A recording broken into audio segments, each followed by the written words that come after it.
Bonjour Jean-Mathieu Sailly. Bonjour. Et bienvenue sur le plateau du Talk du Mondial des CCE. Merci de votre invitation. Je vous en prie. Vous êtes président associé et fondateur de Capital Export depuis 2010. Voilà. Capital Export, c'est un fonds commun de placement à risque. Est-ce que vous pouvez nous en dire un peu plus sur votre société?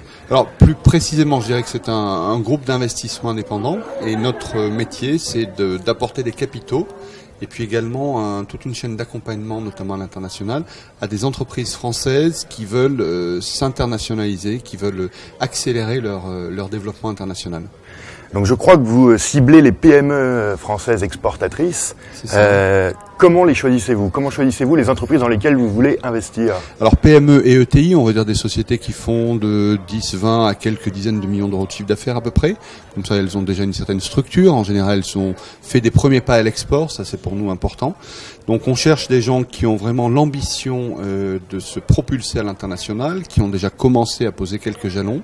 Des sociétés qui vont avoir des offres distinctives parce que l'international impose d'avoir des offres, produits, services qui soient suffisamment distinctifs pour pouvoir trouver des clientèles à l'étranger. Et puis c'est dans tous les secteurs d'activité avec quand même une préférence pour les industries, l'industrie de pointe, les technologies, les services professionnels. Alors vous parlez, et je vous cite, d'impératif international en ce qui concerne les entreprises comme vecteur de croissance. Voilà. Où se situe le continent asiatique, l'Asie, dans cet impératif pour les entreprises dans lesquelles vous investissez? Bien entendu au premier rang, on sait que l'Asie au sens très large du terme est le réservoir de croissance du monde, en tout cas aujourd'hui, avec peut-être plus tard l'Afrique, mais l'Afrique est pas au même stade de développement bien entendu, donc on a des marchés qui sont maintenant structurés, qui sont profonds, la Chine notamment, mais aussi d'autres pays qui émergent. Et notre point de vue, c'est vraiment d'aider les entreprises françaises à s'établir sur des grands marchés mondiaux. Et l'Asie en fait partie. On a beaucoup d'entreprises qu'on accompagne, à peu près un tiers de celles dans lesquelles on a investi, qui sont implantées avec des unités industrielles, commerciales en Asie et notamment en Chine pour servir ces clientèles asiatiques qui, je dirais, représentent un potentiel de développement commercial considérable. Donc pour vous, la Chine reste le premier marché? La Chine en Asie, c'est clair, a quand même une profondeur de marché qui est importante. Alors pourquoi on met un peu en avant la Chine? C'est parce que une démarche d'implantation dans un pays, que ce soit un petit, un moyen ou un grand pays, c'est à peu près le même effort. Donc c'est vrai qu'on incline à accompagner nos entreprises sur des grands marchés. Mais il y a aussi, bien sûr, l'Inde peut-être, un peu plus tard. Je crois qu'il y a encore un peu de maturité à attendre. Et puis des grands marchés, l'Indonésie notamment, où nous sommes aujourd'hui.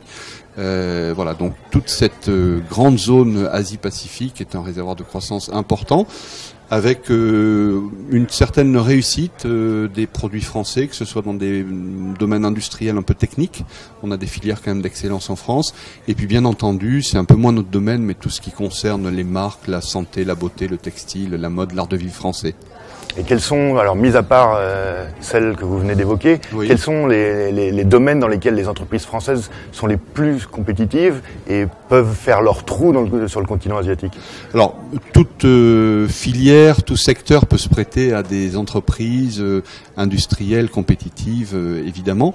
On a quand même des filières comme l'eau, comme l'énergie, comme le domaine de l'électricité, comme les produits qui mêlent à la fois de l'industrie et de l'électronique, l'agroalimentaire, bon, j'en oublie évidemment, mais on a quand même des très grandes filières qui ont structuré le tissu économique français.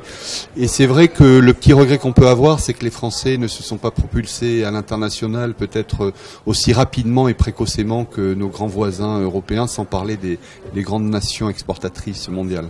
Alors justement, vous l'évoquez, oui, et je voudrais l'évoquer avec vous aussi. Si c'est moins le cas pour les entreprises du CAC 40, les PME françaises, elles semblent davantage en difficulté sur le plan de l'international. Est-ce que c'est dû à un problème de financement? Vous êtes impliqué dans le financement. Est-ce que c'est dû à un problème de financement? Alors écoutez, objectivement, je ne pense pas. Clairement, nous, on apporte des financements plutôt en fonds propres et quasi fonds propres, on va dire le haut de bilan. Mais la chaîne de financement, que ce soit les banquiers, que ce soit les accompagnateurs, que ce soit BPI, que ce soit tous les dispositifs publics, parapublics, régionaux, est quand même riche. Elle est structurée et la France est bien placée. Les conseils du commerce extérieur de la France sont aussi un réseau qui vont permettre d'accompagner, de structurer des politiques internationales relativement affûtées et efficaces. C'est probablement quand même un peu une problème de culture. En tout cas, dans le domaine que je connais bien depuis 30 ans, c'est celui de la PME, l'ETI, l'entreprise indépendante finalement. Le problème en fait que l'on a, c'est un problème d'une certaine réserve ou d'un certain désintérêt pour la dimension commerciale, la dimension de la vente. On est plus des producteurs, des concepteurs, des inventeurs, des ingénieurs que véritablement des vendeurs. Donc ça, c'est un premier problème. Et puis il y a quand même un certain complexe peut-être du français vis-à-vis de l'international, vis-à-vis des langues. Et puis la France est un si beau pays qu'on a du mal souvent à en sortir. Mais maintenant, c'est vraiment impératif. Et c'est vrai que les choses évoluent, même si on a toujours un retard réel. Donc les entreprises françaises, c'est à peu près 120 000 entreprises exportatrices chaque année. Quand en Allemagne, il y en a 400, en Royaume-Uni 300 000, et puis en Italie, qui est quand même un pays moins industriel et moins structuré que le nôtre, on est à 200 et quelques. Donc il y a un vrai gap encore, et il y a un vrai effort à faire. Il faudrait donc changer les mentalités françaises. Voilà, mais ça évolue. Objectivement, ça évolue petit à petit et on a des vraies potentialités.